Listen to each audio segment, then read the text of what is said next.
Hello, everyone. I hope you're having a great Book Academy meeting. This is Word Corner. Um, this is take two, in fact. I've just recorded 11 minutes of talking you through my slides, but forgot to share screen. So when I went to look at the video back, it was just me looking at the camera, walking through the slides, but without you being able to see the slides. So hopefully I will remember to share screen this time, which is what I didn't do last time, and then run the presentation. And this time hopefully, I won't have to re-record it. So there we go. Why am I not with you? Why am I not with you this week? I'm sure it's the question you're all asking, unless Lady's already told you. But I am rehearsing.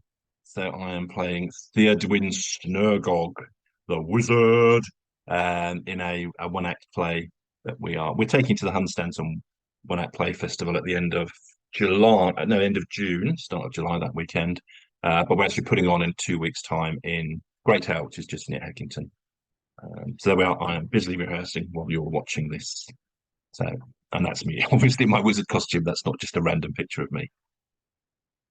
Okay, last month on Word Corner, we talked about artificial intelligence, a little bit about what it was, what might happen with it, and looked at some of the vocabulary, such as machine learning and singularity and things like that. So, yes, you've noticed artificial intelligence if you follow the news in various guises. That's not what we're talking about this week. And even though my play is a massive event in the month of May, it's probably not the biggest event in the UK in the month of May. That was probably this.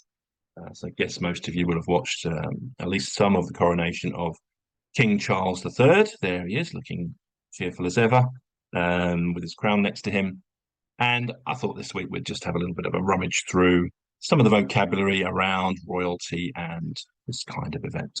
So we're going to start with the word crown. Where do we get the word crown from? Well, it comes from a Latin word corona, which means a garland or a wreath, which was then worn on the head. So most famously, you probably recognize a picture of Julius Caesar with the laurel wreath on his head as a sign that he was the emperor, he was in charge.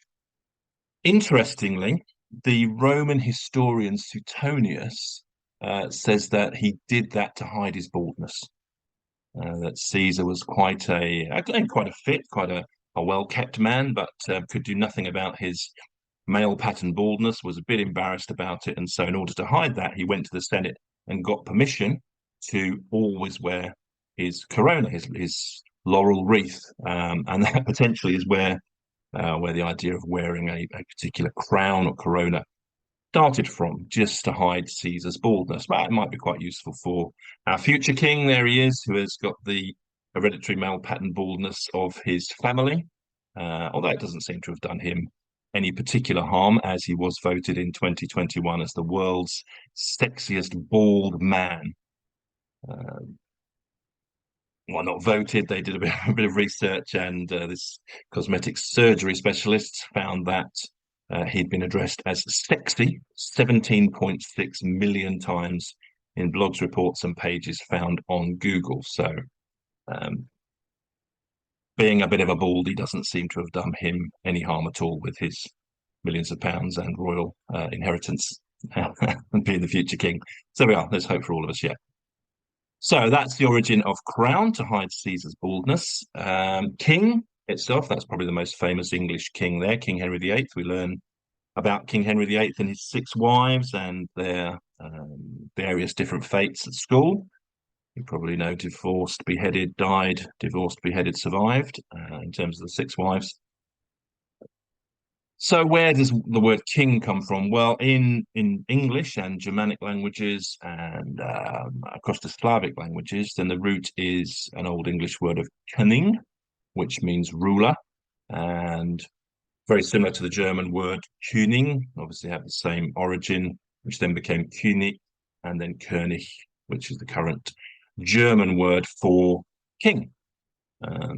So in the north of Europe, we use this origin. In the south of Europe, the Romance languages, based on Latin, will use the root word of rex from Latin. So in French, we get roi, which is the French word for king, the roi. And then Latin moves into regalis, meaning royal, which then becomes the French royal, which we do take on and becomes our royal with a Y in the middle instead of the French Middle French I. So there we go. That's the origin of that. In fact,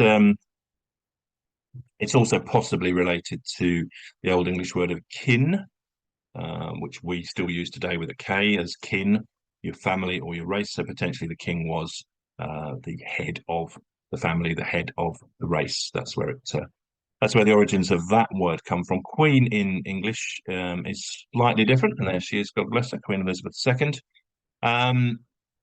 This comes from a Proto-Germanic word, quenon, or in Old English, quen, and that meant, and apologies to to the females on the call, that was the wife or woman of the king. So originally it was the person who was married to the king or the person who was with the king.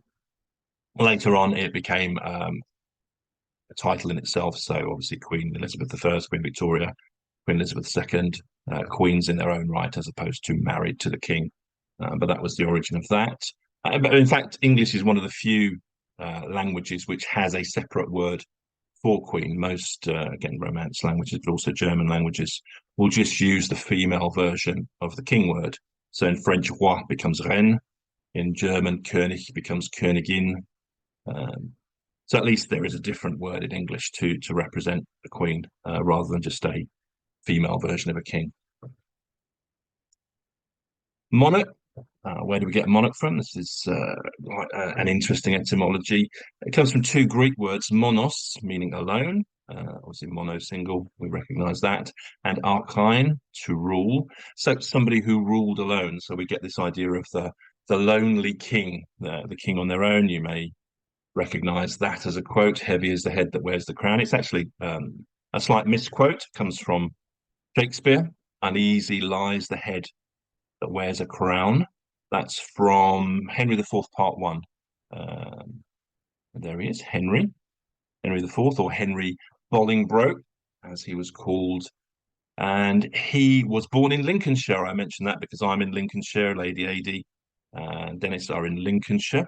So he's about 30 miles to the north of us is Bolingbroke Castle, which is where Henry Bolingbroke, who became Henry IV, was born, was from. Actually, Shakespeare uses the word crown over 400 times across his plays. Obviously, it features in the history plays and tragedy plays such as Macbeth. And we shouldn't say that if I'm rehearsing at the moment. Oh dear, I wonder if the rehearsal is going to go really badly tonight.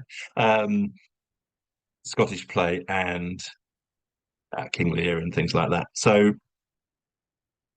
for Shakespeare, they were recognizable figures. They were recognizable stories. Obviously, didn't have the internet and celebrity and various things like that, or books that people read. So these were familiar tales. So that's why kings, in general, feature quite heavily in Shakespeare plays. So 400 times he mentions crown across his different plays.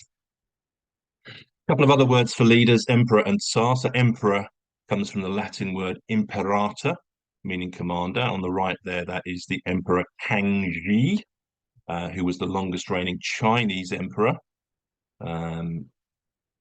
Reigned for 61 years, not as long as Elizabeth II, who made it to over 70 years. And then that word for emperor becomes Caesari, should have practiced that, which is the word for emperor in Slavonic, which is where we get Tsar from. And at the bottom there, that's Tsar Nicholas II of Russia. And if you watched any of the Coronation, this featured pretty heavily Westminster Abbey. Westminster Abbey is a place where every English king or queen has been crowned since 1066. As we learn again in school, 1066, William I, William the Conqueror, was crowned on Christmas Day in Westminster Abbey, and there he is. I think that's from the Bayeux Tapestry. That's William being crowned in Westminster Abbey. So what etymology of Westminster Abbey? An abbey is a monastery or convent headed by an abbot or abbess. It's their place. And Minster means pretty much the same thing. So it's Minster is the church of a monastery again. So in a way, it's a tautology. It's West Church Church. Anyway, Westminster Abbey, west because it was west of the City of London. Still is west of the City of London, in fact. And there was originally an Eastminster as well, over near Tower Bridge. but that disappeared in the Reformation and then became the site of the Royal Mint and is now the site of a housing project. As so many places in London are either housing or office developments, but there was originally an Eastminster over there. So there we are. That's a bit of a run through various words to do with monarchy, coronations, kings and queens, and where we get those words from, where we've inherited them from. But AI, I'm going to go back to AI. I'm talking a lot about AI at the moment. It just seems to be everywhere around me, and it's fascinating. But I think one of the short-term effects of this is it's going to flood your timeline with a load of old rubbish. When people realise they can create stuff in AI, you'll get a load of content that's created in AI, but also it can create pictures, videos, and we'll then move on to avatars, etc. But saw this, I'd share it with you. This is various animals skydiving. So we've got a dog, a chimpanzee, a chicken, a cat, and a rabbit skydiving. Obviously, they're not real. No animals were harmed in the making of this. They're just AI generated images of these various animals skydiving. And that's the kind of rubbish that is going to flood your timeline. It appeared on my timeline. I haven't done these myself. Appeared on my timeline last week. It's quite amusing, but it's the kind of thing that is distracting, diverting, and you'll start to see more and more of, I think, short videos and photographs and cartoons created by AI of things that people find funny and stick in front of your nose, like I've just done. So apologies for that, but you saw it here first. The skydiving animals. I think they're quite funny, but that's just my sense of humor. Anyway, that is Word Corner for May. I will be back with you in person in June. Hope you enjoy the rest of the meeting, and I will see you again for Word Corner, of course. No, this was Word Corner. I'll see you for Word of the Month. Okay. Enjoy the rest of the meeting.